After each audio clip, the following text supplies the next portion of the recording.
So, good morning, or afternoon, or evening, wherever you may be.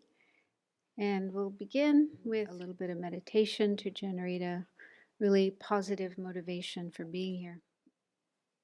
I sometimes find it helpful to try to imagine how the Buddha sees everybody.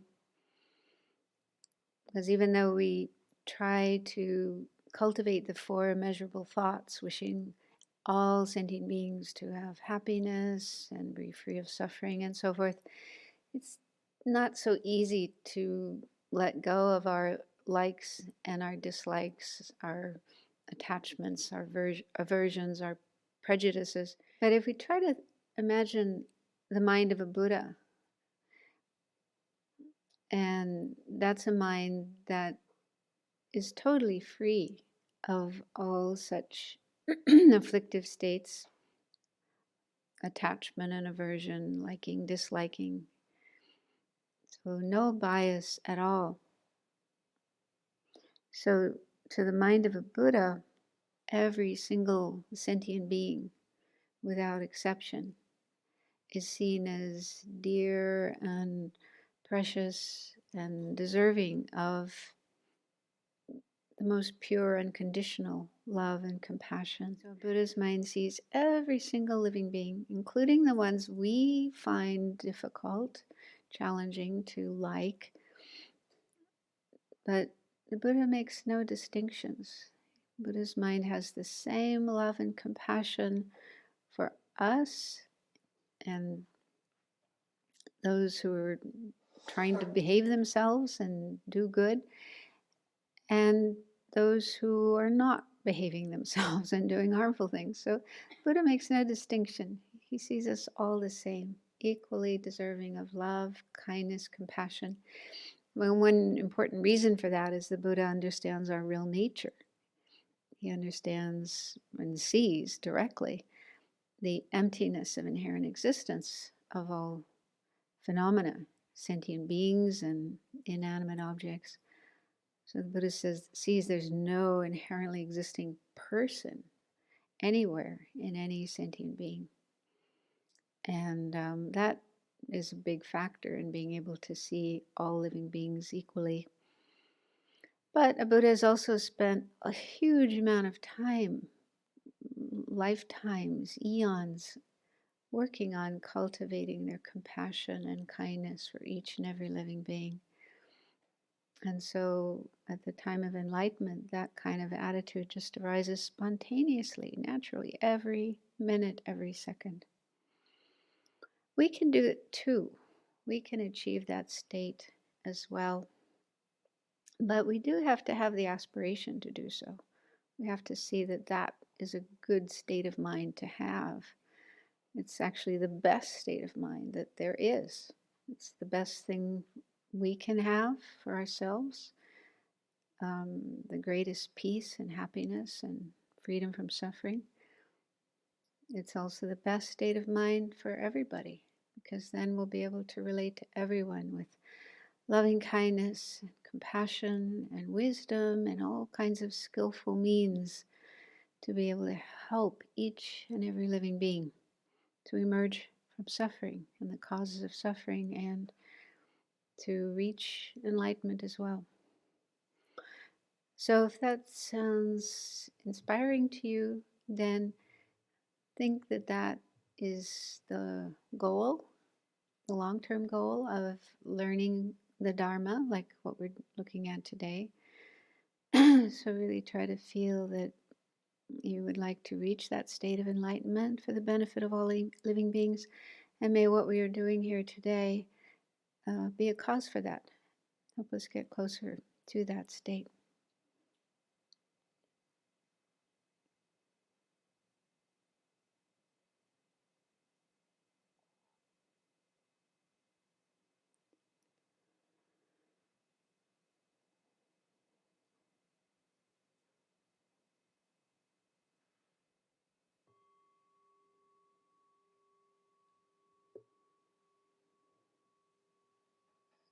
So today we'll continue with this investigation, exploration of the mind, as explained in Buddhism.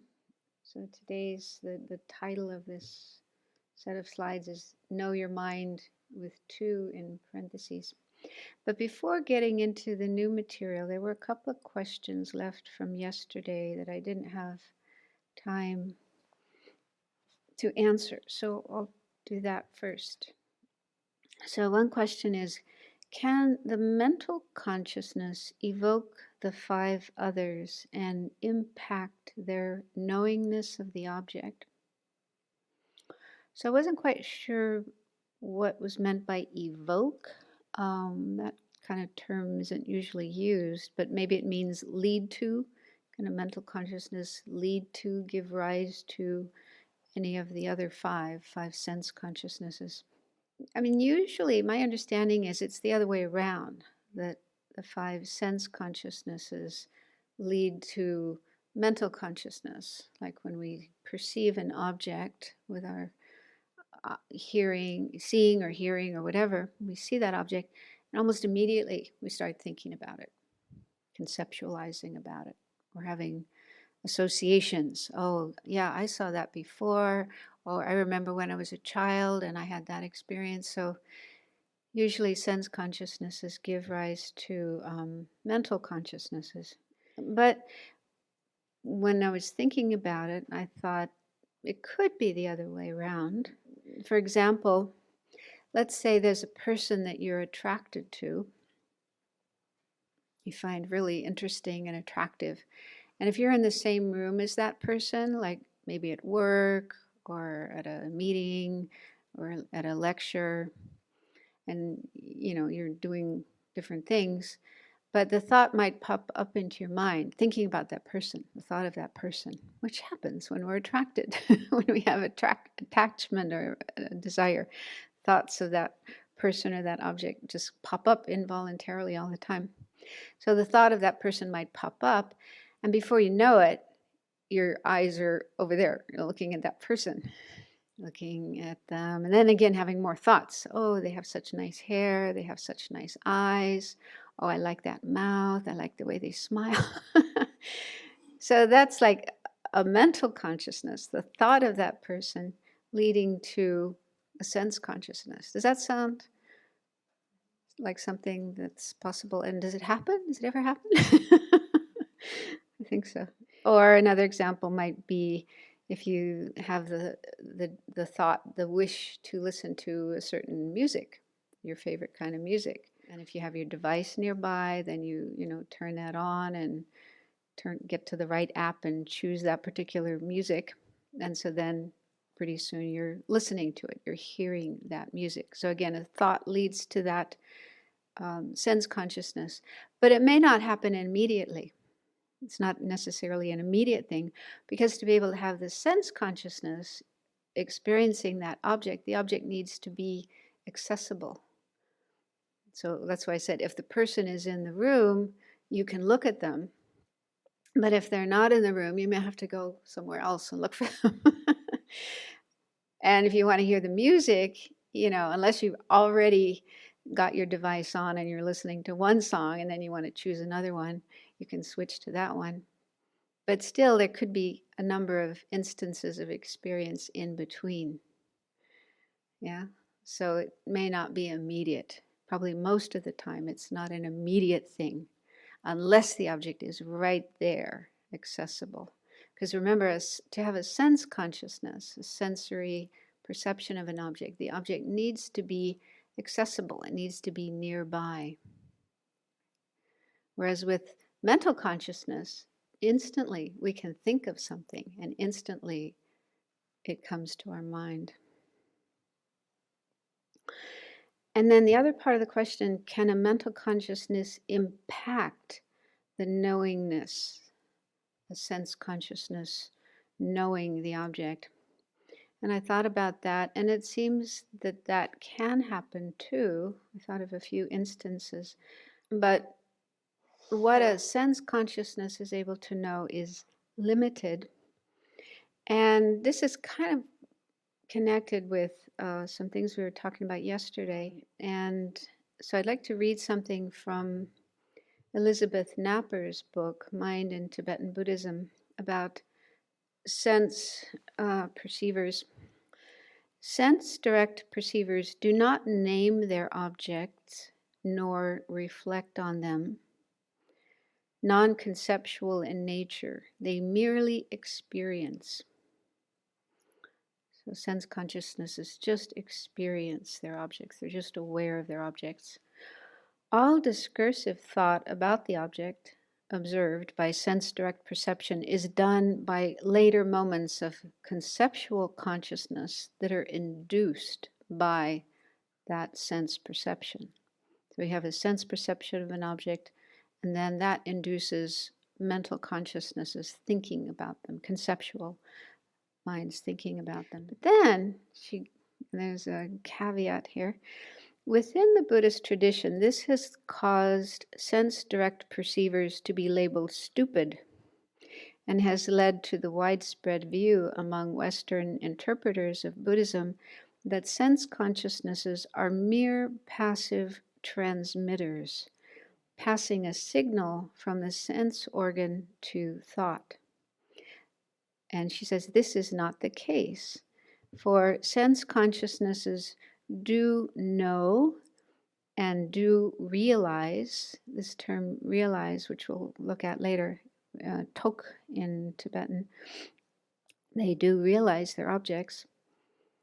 Not only that, but sense consciousnesses can also be trained such that an eye consciousness can know not only that a person who is seen is a man, but also that that person is one's father. So it is possible for sense consciousness to identify that's my father without that kind of verbalization. Sense consciousness doesn't say that's my dad, but is able to know that is my dad. And the sense consciousness does know that object, and that knowledge induces the subsequent conceptual consciousness, which actually affixes the name Father without any intervening reflection. So sense consciousnesses are able to know or recognize objects, because if you may, some of you probably heard this before, but there's 5 ever-present mental factors, which we'll get into much later. But anyway, the 5 mental factors that are always present with every moment of experience. One of those is, it's called discrimination. Is that what it's called here? Yeah, other translators use other terms, but discrimination. So that's a mental factor that's ever present, including our 5 sense perceptions.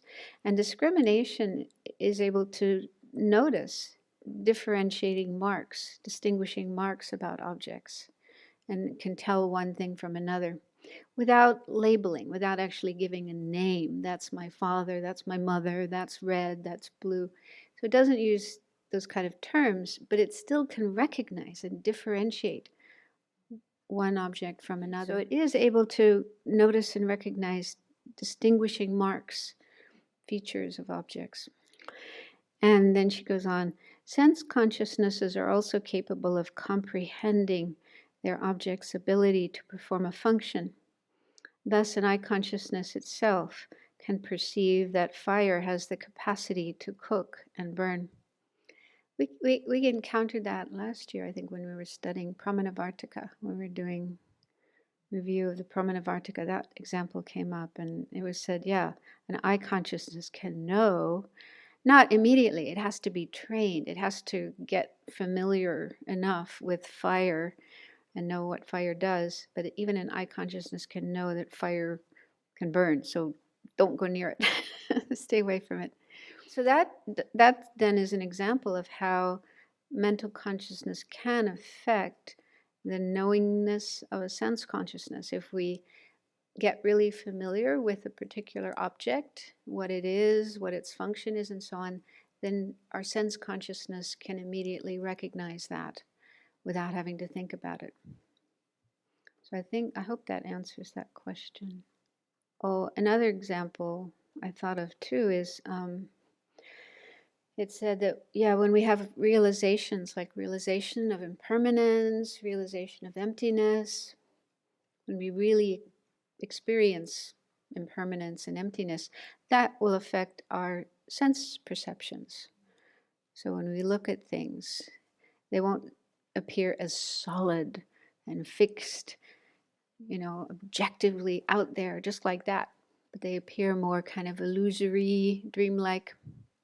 So apparently that happens just with our sense perceptions. So yeah, mental consciousness can affect our sense perceptions. That's as much as I can understand. And then another question is kind of similar to this. Do our mental consciousness and sense consciousness always happen concurrently, or does one trigger the other? So they can be concurrent, they can be simultaneous. In fact, Lama Tsongkhapa says it's possible to have all 6 consciousnesses simultaneously. And I remember Geshe Zopa talking about this, giving the example of being in a movie theater. I don't know how many people go to movie theaters anymore, but anyway, I guess they still exist. So or a play, a show, a concert, or whatever, some kind of performance. So you go there and you sit there, and there's things you see, visual objects, sounds that you hear, and maybe you're eating popcorn, so something, hot dog, whatever. So you got tastes and smells happening. And he gave the example of being with your sweetheart, your partner, yeah. So maybe kind of cuddling up to each other. So you have the sense, the body sense, the tactile sense of that. Or even if you're by yourself, maybe the seat is really hard and uncomfortable, or maybe it's very soft and comfortable. So you're aware of tactile sensations. And then mental consciousness, thinking about and maybe reacting emotionally to the performance. So he said all 6 can occur simultaneously. And that, Lama Tsongkhapa says that. But I don't think that view is universal, because I've heard that in the Pali tradition, the Theravada tradition, they disagree and they say there can only be one at a time, but they change so quickly. Each moment of mind is just so fast. They can seem simultaneous, but they're actually alternating really, really, really super fast. Anyway, there's different points of view about whether mental and sense consciousnesses can occur simultaneously. But they can definitely occur sequentially, like I was just saying. And the usual order is first there's a mental consciousness, and then that leads to sense consciousness. Oh, sorry, the other way around. First there's a sense consciousness, which leads to a mental consciousness, thinking about, making associations, reacting emotionally, and so on. So that's the usual sequence. But it could also happen that a mental can lead to a sense consciousness, but not necessarily immediately. So that's what I thought of in response to those questions. I hope that is correct and satisfies the questioner. So the first slide in this new file contains a list of the 7 types of mind, or 7 types of awareness. And so this is another way of dividing up the mind, the different types of mind that exist. And as far as I know, these cover all types of mind. Whatever experience we may have would be one of these.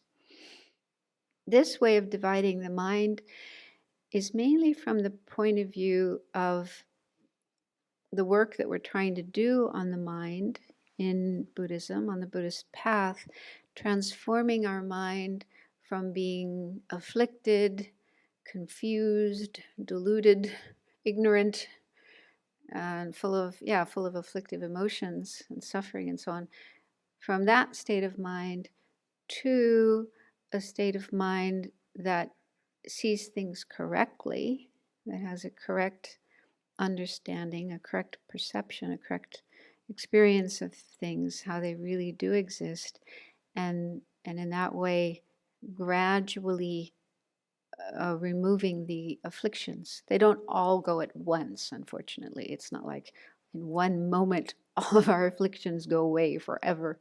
It's a gradual process. But once we do have the correct understanding of things and the realization, the actual realization of how things do exist, then that's like the remedy, the medicine that eliminates all the afflictive emotions. So again, that's not something that happens all at once. You don't go immediately from ignorance to wisdom. There's a process, a gradual process.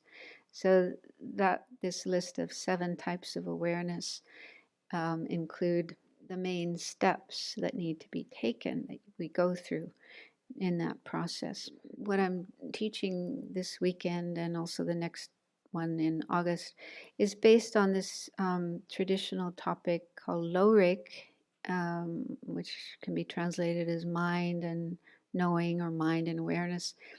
And this is a topic that's studied in the monasteries, at least in the Gelugpa tradition. Monks and nuns study this topic. They usually study it early on in their education system, like when they're still little kids or teenagers.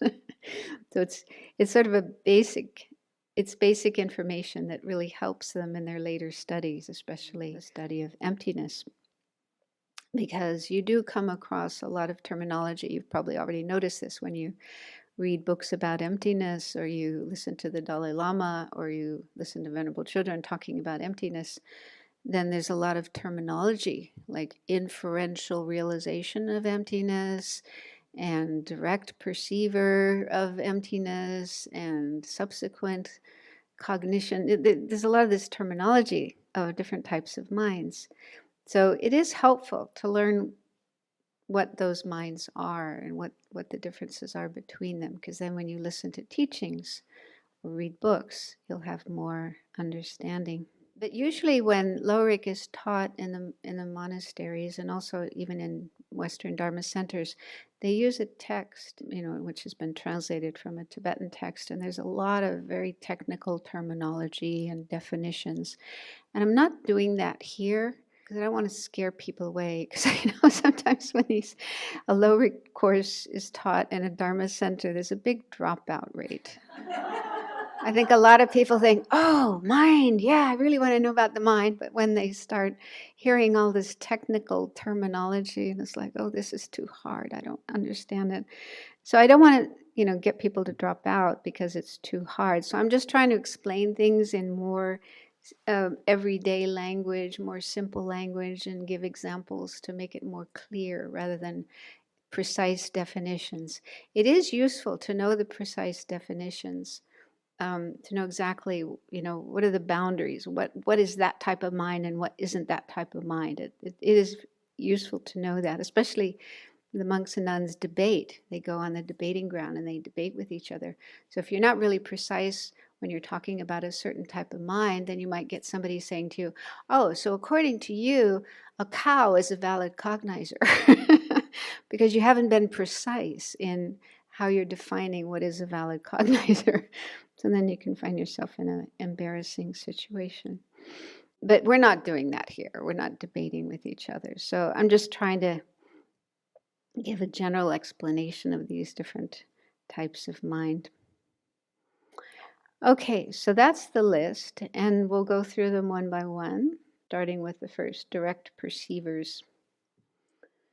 Okay, so the next slide, direct perceivers. So, or also called direct perception. So yesterday we did look at what is perception as opposed to conception. So those 2 different types of mind.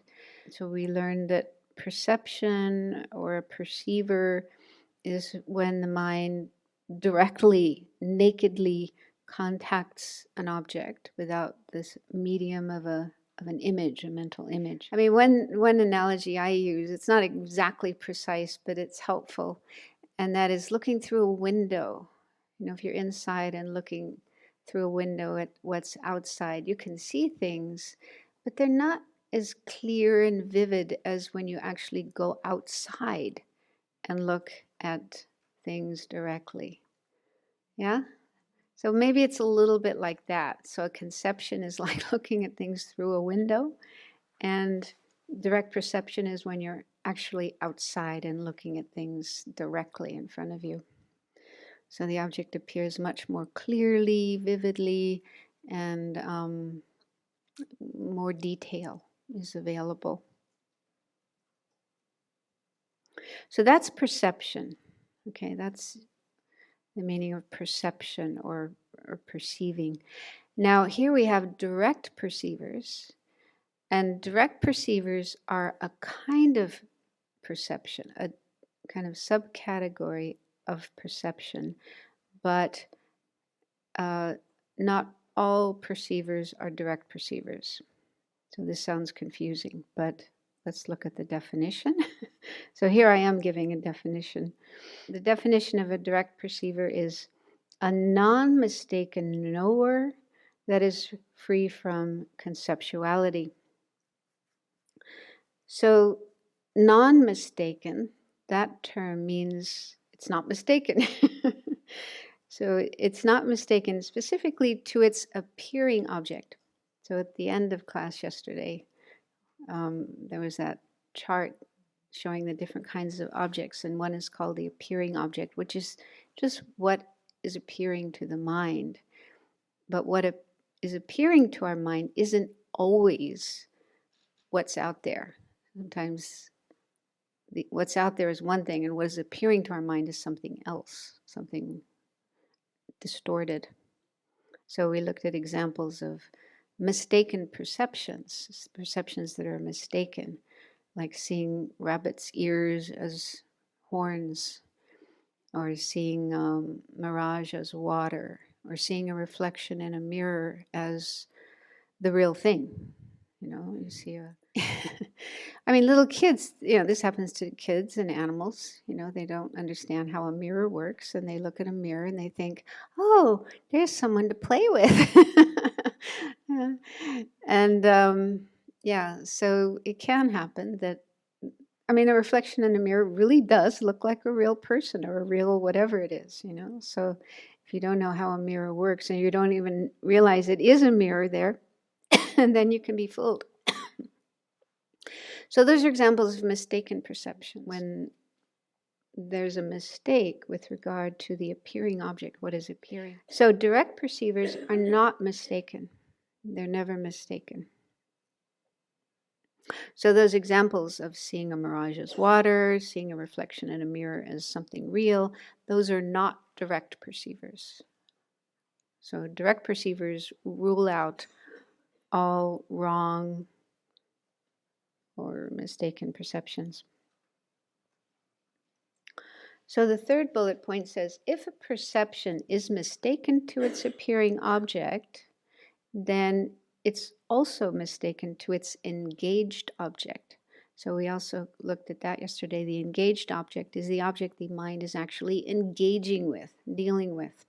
So in the case of like the rabbit's horns, the person who saw a rabbit with the ears sticking up and they appeared like horns, and then the person really believed they were horns and was engaging with horns rather than ears. Okay, so that was a really wrong perception. So in the cases of mistaken perceptions or wrong perceptions, the appearing object, there's a mistake regarding the appearing object, what appears. There's also a mistake with regard to the engaged object, what is engaged in. So there's a pervasion there. So yesterday we were talking about mirages. What if a person looks at a mirage but understands that it's not water? What's appearing to their mind is a mistake, but they're not necessarily wrong with regard to that consciousness. Yeah, it's a good question, but I think that it's still a mistaken perception. It's still a wrong perception, but it's their mental consciousness that is able to say, yeah, it looks like water, but it's not. So I think it would be the mental consciousness that is that has that understanding rather than this. That's my understanding. I could be wrong, but I think that's the case. It's still considered a mistaken perception, a wrong perception. So yesterday we learned that all conceptions are mistaken to their appearing object, but are not necessarily wrong consciousnesses. Where this says, if something is mistaken to its appearing object, it necessarily If a perception, is. Okay. if a Only if a perception. perception. So Okay. this rule only applies to perceptions, but not to conceptions. So yeah, in the case of a perception, if the appearing object is, if there's a mistake with the appearing object, there would also be a mistake with the engaged object.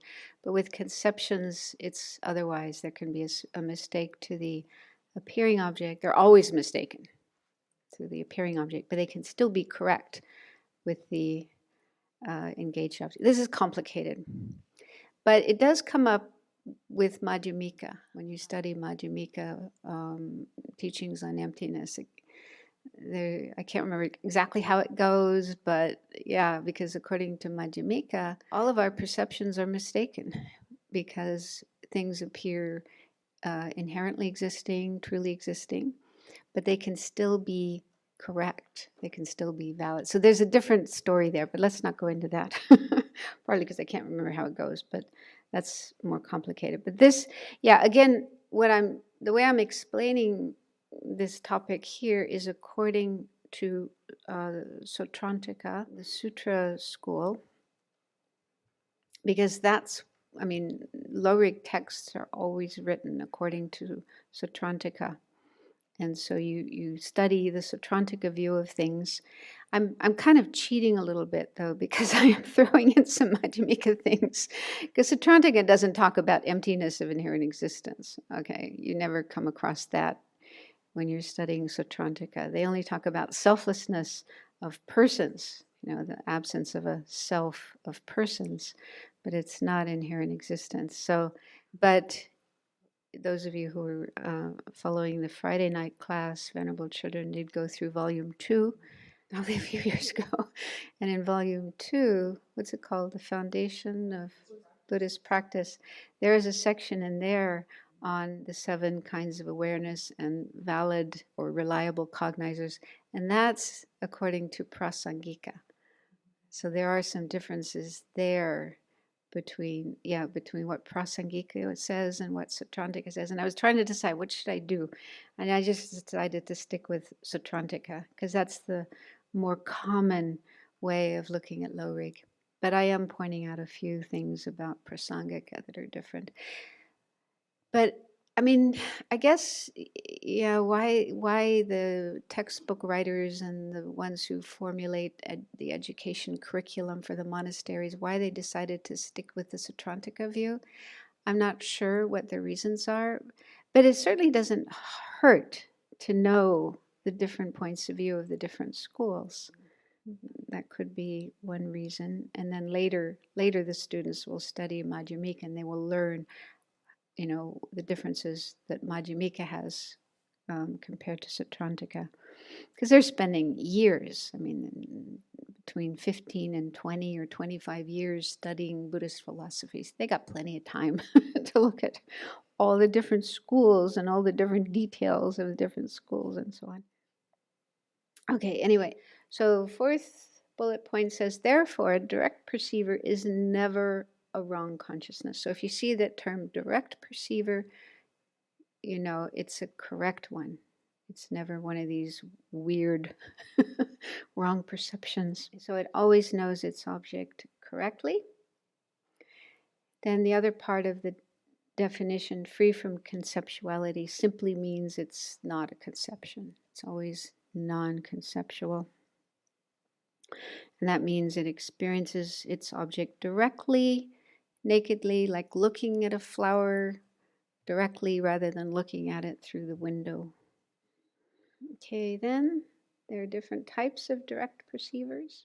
The Sotrantika school, and I think that, Chittamatra school as well, explain 4 types of direct perceivers, but other schools like Madhyamika only give 3. So I put the exception down at the bottom. Sense perceivers. So that's what we've been talking about. The 5 senses: seeing, hearing, smelling, tasting, bodily feelings. So if any of those experiences occur and they are correct, they correctly understand their object, they are direct perceivers, sense direct perceivers. The second kind is mental. So those would be mental direct perceivers, like clairvoyance, seeing somebody else's mind, and so on. And then the yogic direct perceiver, I did talk about that a little bit yesterday. This is only in the mind of an Arya. An Arya is a person who has directly realized selflessness or emptiness. So when such a person does have a direct realization of either subtle impermanence or selflessness, emptiness, then that's called a yogic direct perceiver. So it's a special kind of, it's actually a mental direct perceiver, but it's a special kind of mental direct perceiver that is found only in a person who's done a lot of meditation. So the process to attain a yogic direct perceiver is they first have to learn about emptiness or selflessness. They have to listen to teachings and study it and think about it and meditate on it, and gradually they gain a correct conceptual understanding. They understand it conceptually, and the kind of mind that understands emptiness or selflessness conceptually is called an inference, which we'll get to next. So that's the first thing, the first way of understanding emptiness. And then you continue to meditate. And along the way, you have to develop calm abiding or serenity. You have to have really strong single point of concentration. And then you bring the two together, calm abiding and your understanding of emptiness, and have a union of calm abiding and what's called special insight focused on emptiness. Continue meditating. And so at this point in time, you're still seeing emptiness with a mental image, like looking at it through the window rather than directly. But as you continue to meditate, familiarize your mind with emptiness, this mental image, it seems to kind of get thinner and thinner. I don't know if that's the right way of explaining it, but it, kind of more and more subtle. And eventually it disappears altogether. So that mental image is no longer there. The window is gone, and you're experiencing emptiness or selflessness directly, nakedly, with mental consciousness. So that's the meaning of a yogic direct perceiver, and that's the big one. That's the important state of mind that we all need to attain eventually, because that's the kind of weapon that destroys the afflictive emotions, ignorance, mainly ignorance, anger, attachment, and so on. So we need to acquire that state of mind to free ourselves from the causes of suffering and free ourselves from suffering, and then be able to help others do the same. So it's a very, very, very important state of mind. And the last one on the list is self-knowing direct perceiver. What's another term for that? Self-cognizers. Apperception, yeah. There's different ways of translating it. Self-cognizer, yeah. This is a direct perceiver that is directed inward at the mind itself. And some Buddhist schools say there's no such thing. It's just a fabrication. It doesn't really occur. But the schools who do assert it, the Satrantikas and the Chittamatras, they say there has to be such a mind to be able to remember an experience afterwards. So they say that when we see something, for example, we see a flower, our eye consciousness is seeing the flower, but to be able to remember afterwards that we had that experience, to know for sure I had that experience of seeing the flower, has to be another mind that is looking at the mind itself.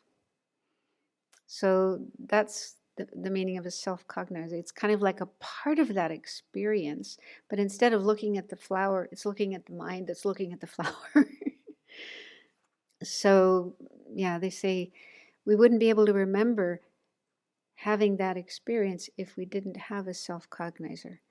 But other schools, mainly Madhyamika, Prasangika, say, no, no, no, you don't need that. It's enough just to have the experience. And that is enough to bring about a memory of that experience.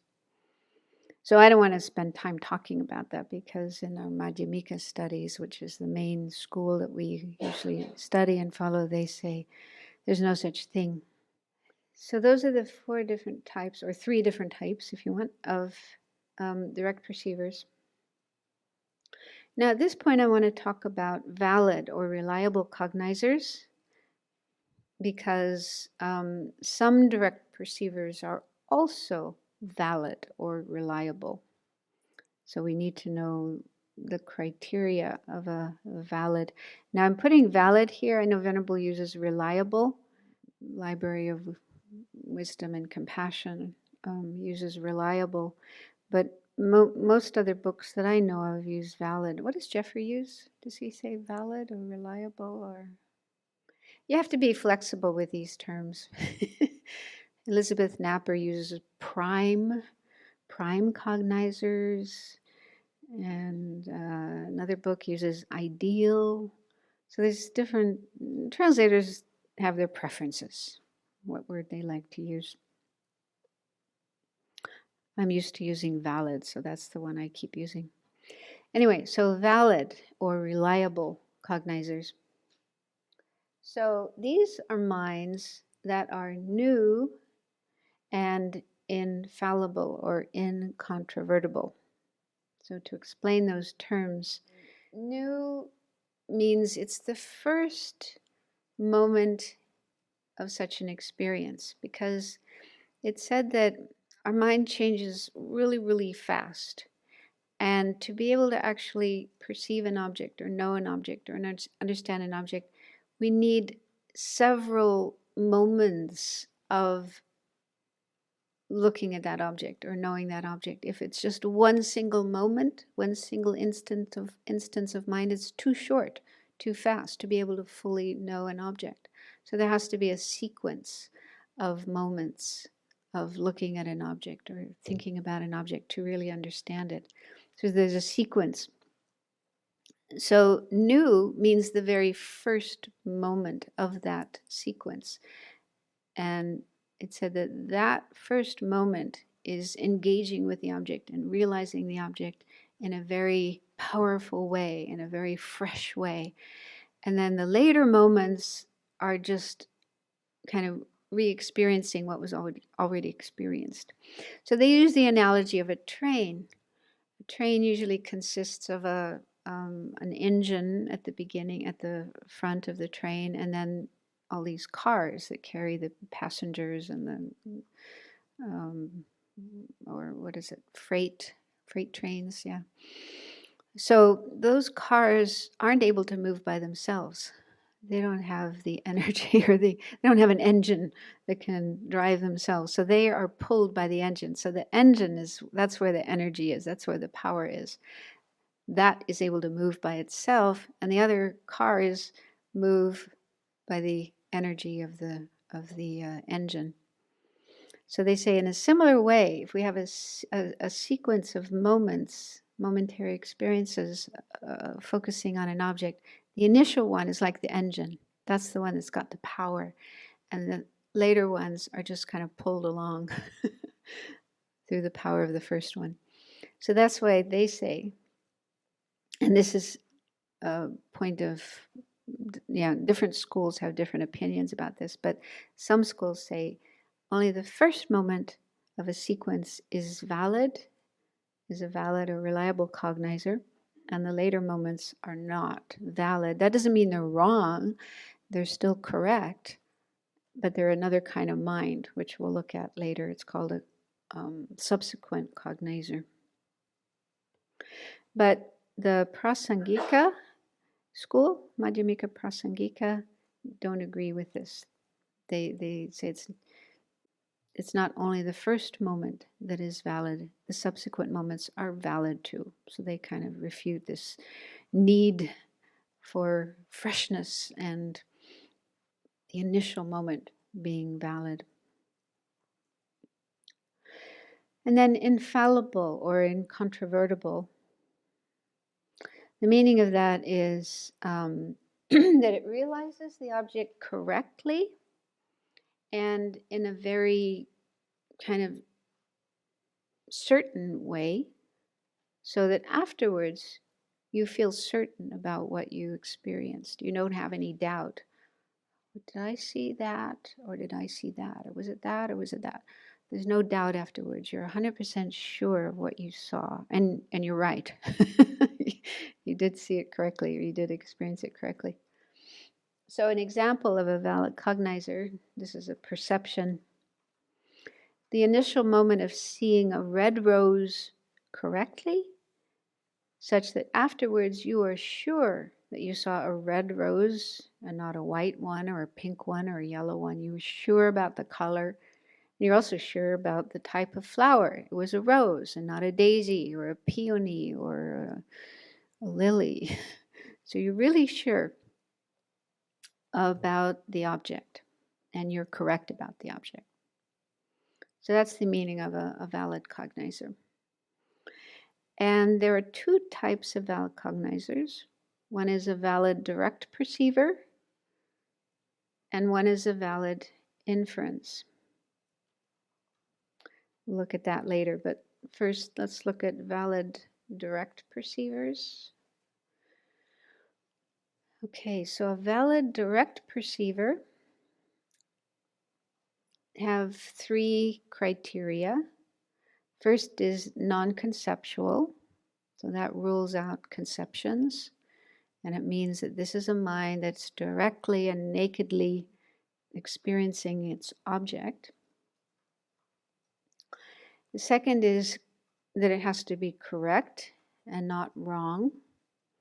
So if it's misperceiving things, then it's ruled out. And third criteria, it's new, the first moment, the fresh experience, and infallible. It's sure about what it's experiencing, and afterwards, when you're remembering, you're thinking back on that experience, you feel absolutely sure about it. No, even if someone tries to say, "No, I don't think you saw a rose. I think it was a peony." They look a little similar, but anyway. And you say, "No, it was definitely not a peony. It was a rose. I am sure." So we have those kinds of experiences sometimes. Somebody tries to talk us out of it, but we are sure about what we saw. So that means we had a valid direct perceiver. So some examples. In addition to the one about the rose, I think this is a valid direct perceiver. You can tell me if you think otherwise. The first moment of smelling smoke, knowing for sure that it is smoke.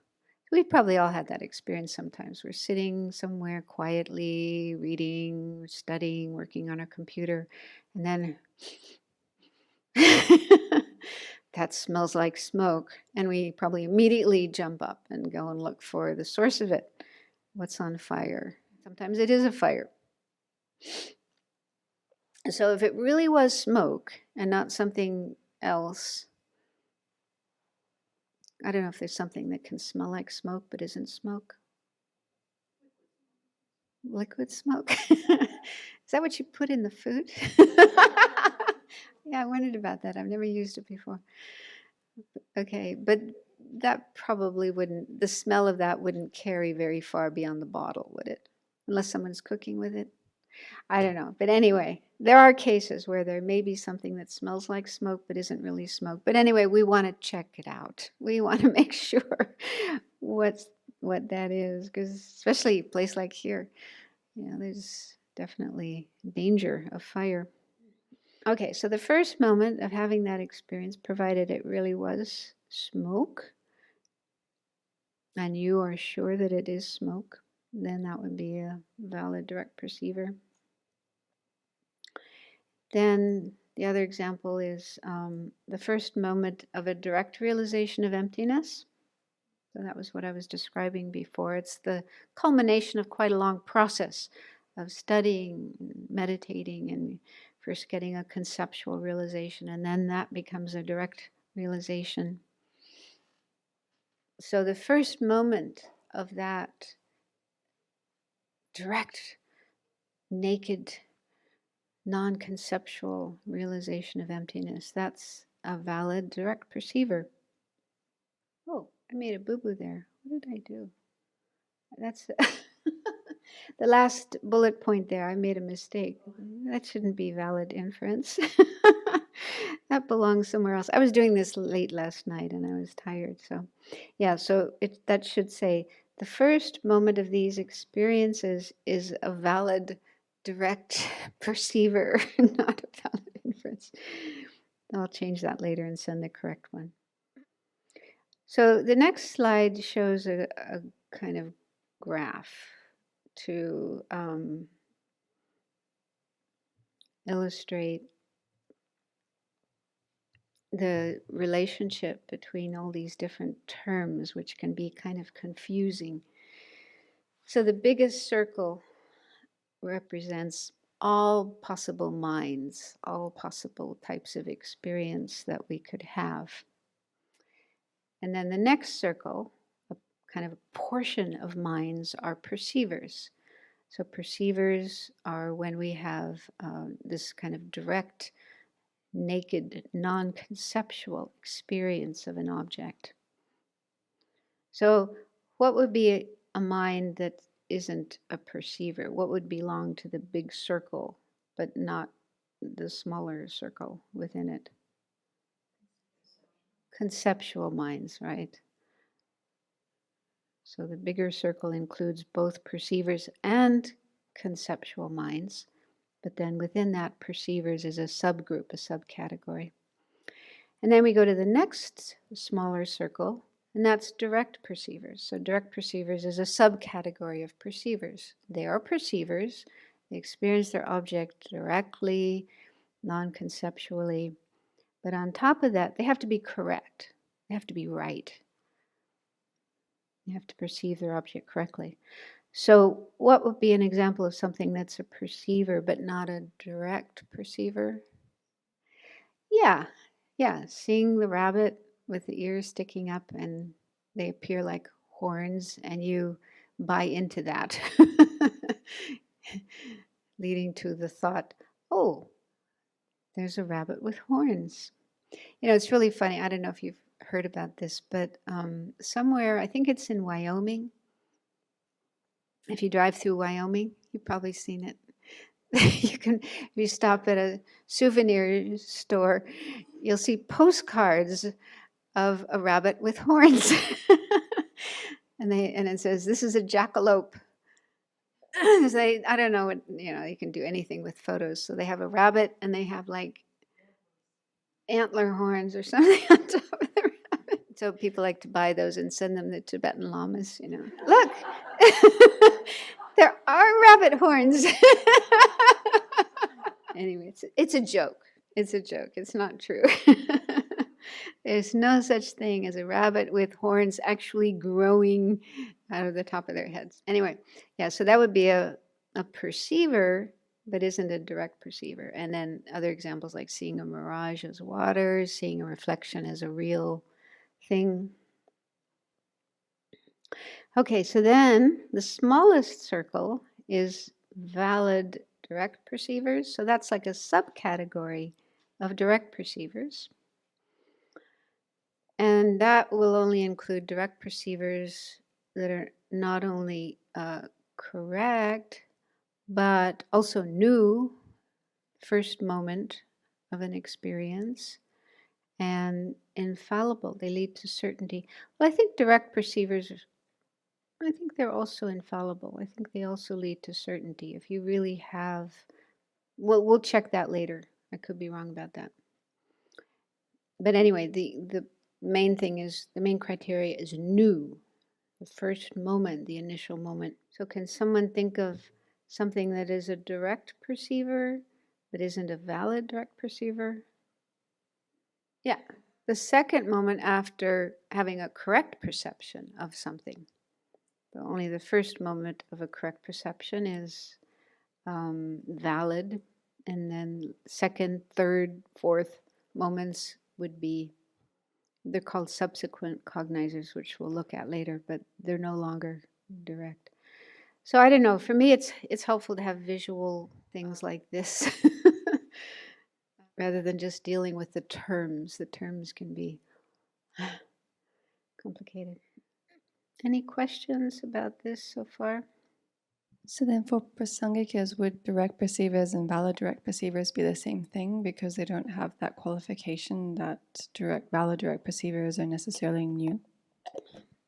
Yeah, so according to Prasangika, one of the differences they have to this explanation is they say that the second moment and so on of a correct perception is still valid. So it doesn't have to be just the first moment. But I'm just trying to remember. I think there is another kind of perceiver. I can't remember if inattentive perception, we're going to get to that later. That's like, probably happens all the time. You're sitting in class, the teacher's teaching, you hear their voice, but your mind is somewhere else. And somebody says, "What did they say?" I don't know. So you do hear something. There is perception, and it's considered. It's said to be correct with respect to sound.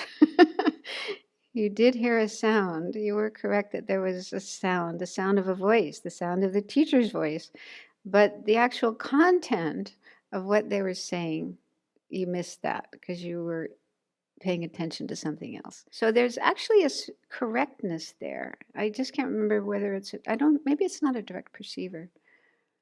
Let's leave that till later when we get to that. So I'll have to check into that according to Prasangika. But yeah, definitely with regard to Prasangika, their view, they throw out the new. It doesn't have to be new. As long as it's infallible, incontrovertible, you know the object correctly and with certainty, so that afterwards you're certain about what you perceived. That's all it takes to be a valid direct perceiver. Next is inferential cognizers. So this is the second of the 7 types of knowing, 7 types of awareness. And these are only conceptual. Direct perceivers are only perception, they're never conception. These are only conception, never perception. So these are conceptual minds, and so that means they always have a mental image. They know their object via a mental image. And they know a hidden phenomenon in dependence on a correct sign, and they are infallible. So hidden phenomena, this is one of 3 types of phenomena, depending on how we know them, how we are able to experience them. So the first of the 3 types of phenomena is called evident. Sometimes they're called obvious or manifest. Those are different translations. These are things that we can perceive with our senses. So colors and shapes, sounds, smells, and so on. Things we can perceive with our 5 senses are evident phenomena. So most of what we experience are evident things. The second type of phenomena are called hidden or obscure is another term. And these are things that are not accessible to our senses. One reason is that they're too subtle. Emptiness is an example of this. Emptiness is a hidden phenomena because it doesn't have any physical properties. We can't see it. or smell it, or taste it, or hear it, or feel it, touch it. It has no physical properties at all, so it's not perceivable by our senses. But hidden phenomena can also include things that can be perceived by our senses generally, but in certain circumstances, they are hidden from our senses. So one example is the fire inside of a house. So many houses have fireplaces or stoves or furnaces, like Ananda. There's a furnace down in the basement.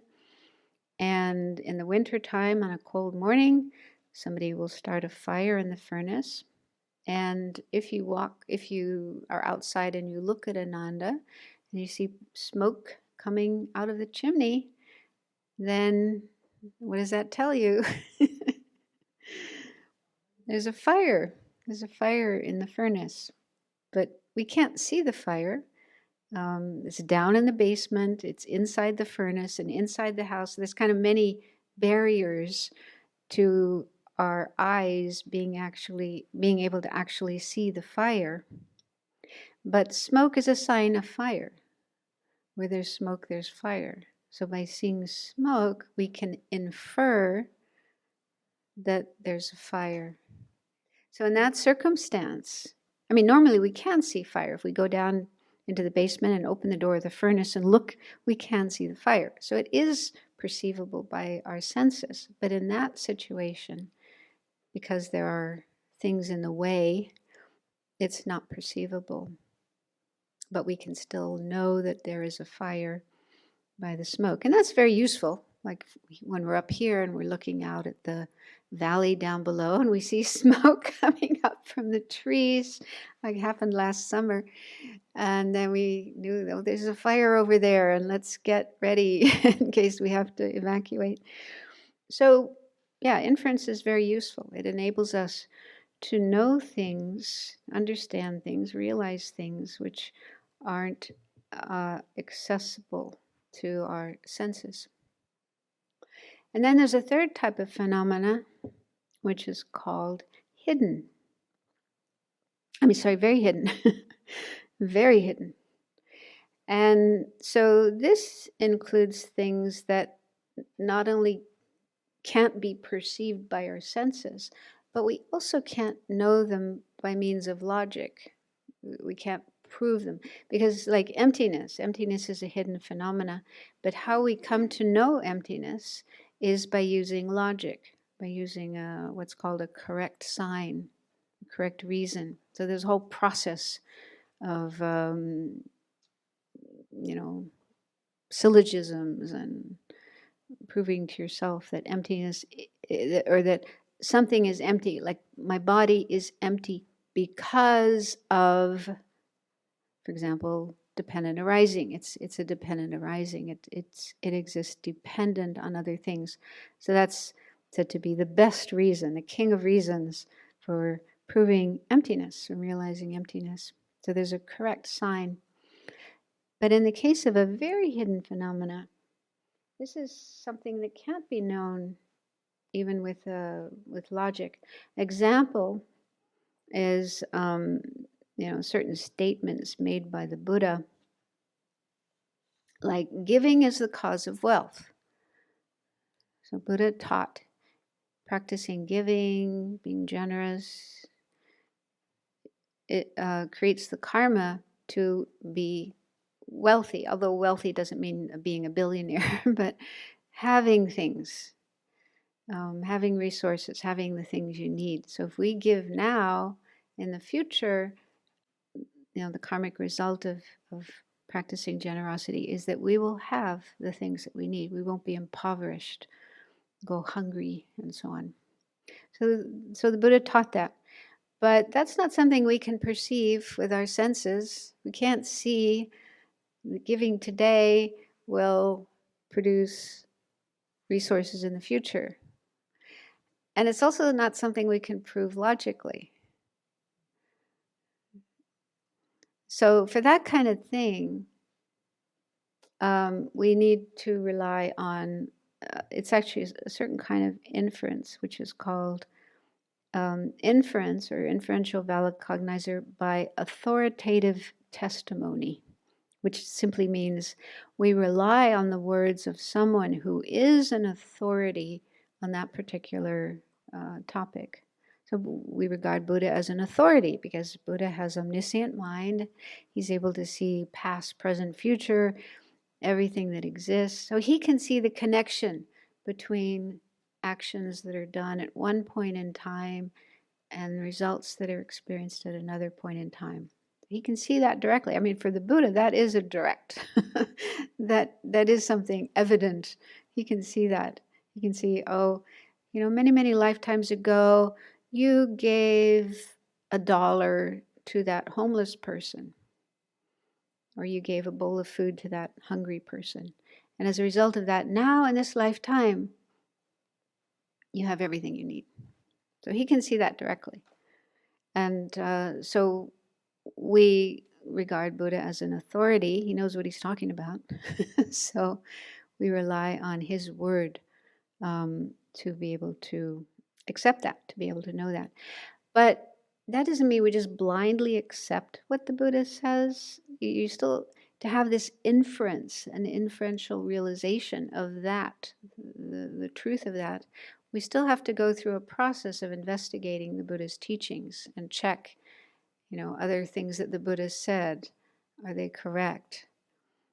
If I remember correctly, if Buddha talked about evident phenomena, things we can perceive by our senses, then what the Buddha says shouldn't contradict what we see with our senses.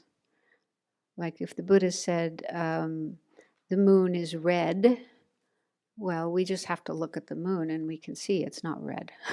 So there's a contradiction there between something the Buddha said and something we can perceive. So if we check in that way and we can't find any contradiction between what the Buddha says and what we can perceive, then that makes more convinced that Buddha is an authority. And then when the Buddha talked about hidden phenomena, we use logic. We use logic and reasoning to check if we can verify what the Buddha said about hidden phenomena, for example, emptiness, selflessness, impermanence, subtle impermanence. So if we don't find any contradiction there, then again, okay, seems like Buddha's knows what he's talking about. And then with regard to very hidden phenomena, if I remember correctly, there we check to see if there's any internal contradiction. If the Buddha at one point in time, he said giving is the cause of wealth, but somewhere else, if he said giving is the cause of poverty, there's a contradiction there.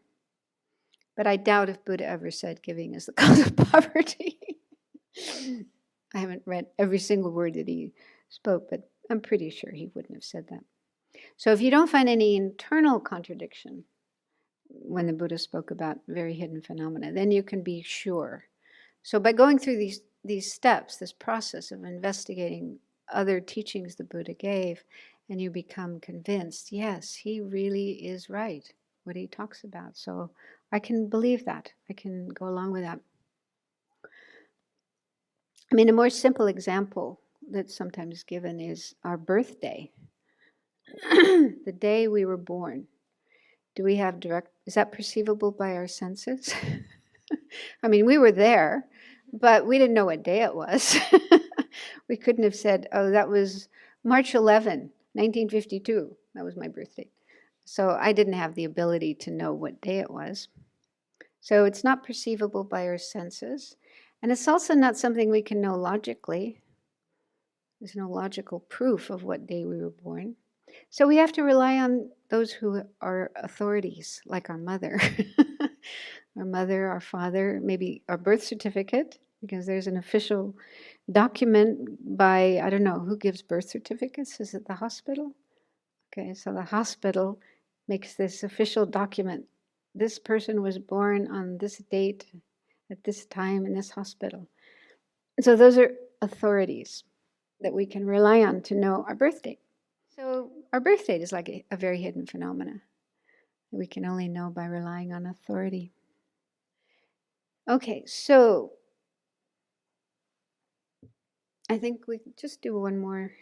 The next slide just talks about valid inference. So inferential realizations can be valid if that's the first moment of these experiences. So some examples of a valid inference would be knowing there's a fire in the furnace in Ananda, if you see smoke coming out of the chimney. So the first moment of that understanding or that realization would be a valid inferential understanding.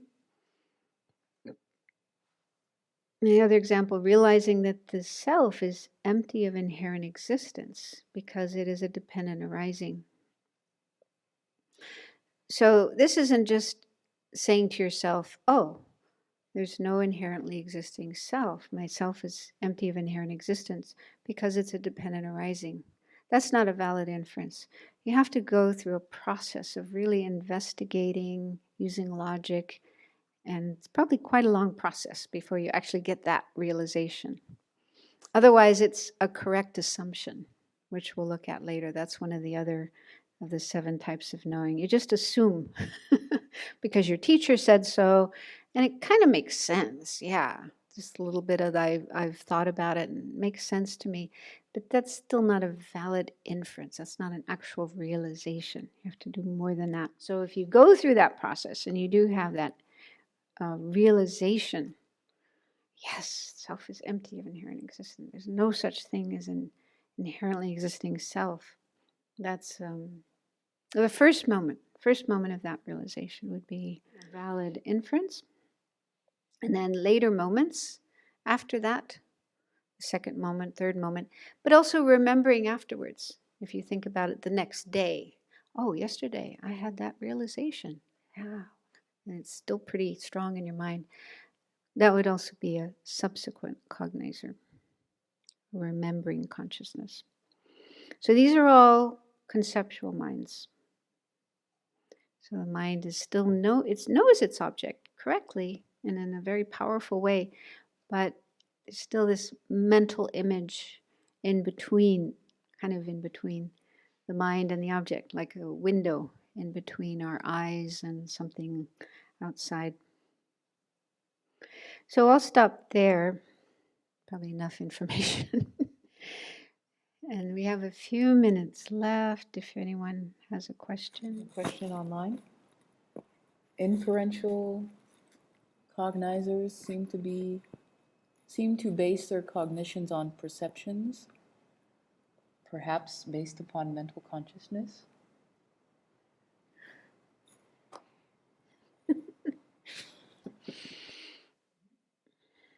Well, just the first part, thinking about that. I mean, in the case of the realizing the fire in the furnace by seeing smoke coming out of the chimney, yeah, that's based on a direct perception. You have the direct perception of the smoke, and that leads to the inference that there's a fire. But in the case of the realization of emptiness, to realize emptiness, does that require direct perception? I mean, yeah, if you're it depends on the object. If you're meditating on the emptiness of a table, okay, so we know a table by looking at it and feeling it, and maybe we've seen a table being built, and so we've had a direct perception of how it depends on causes and conditions. These different pieces of wood cut and then put together with glue and nails and screws and whatever. So those direct perceptions can be used in our meditation on emptiness to understand that the table isn't independently existing, but exists dependent on causes and conditions and parts. So in that case, those direct perceptions would help us, would be useful in our understanding of the emptiness of the table. But with other kinds of phenomena that we might analyze that may not be perceivable by our senses, like our self, our I. That was a question that came up yesterday. Is a self, a person, directly perceivable? I'll talk about that later because I came across something in volume 2 about that. But or emptiness itself. They say after you realize emptiness, you might make the mistake thinking emptiness is inherently existing. Some people make that mistake. So then you have to analyze emptiness itself and understand that even emptiness itself is empty of inherent existence. So if you're analyzing emptiness, that wouldn't involve a direct perception because we haven't yet achieved a direct perception of emptiness. And certainly not a sense direct perception. It's just not accessible. So yeah, inference doesn't always require perception, direct perception, sense direct perception. But it could be helpful. I don't know, does that sound like I'm addressing the question? And then there's another one. When we investigate, can we use thinking about what it is not to help determine what it might be? When we investigate. Yeah, for sure, especially with emptiness. When they say in the process of understanding emptiness, it is important to have some, well, to hear about and think about how things do exist, the conventional mode of existence of things. You know, how things are dependent, well, impermanent things are dependent on causes and conditions and on the parts that make them up and on being labeled. So that's how things do exist. And then we also have to, I mean, part of the process is to recognize the object of negation, which is something non-existent. Things do exist this way, but they don't exist that way. They don't exist independent of causes and conditions and parts and mental labeling and so on. So we do think about both how they do exist and how they don't exist.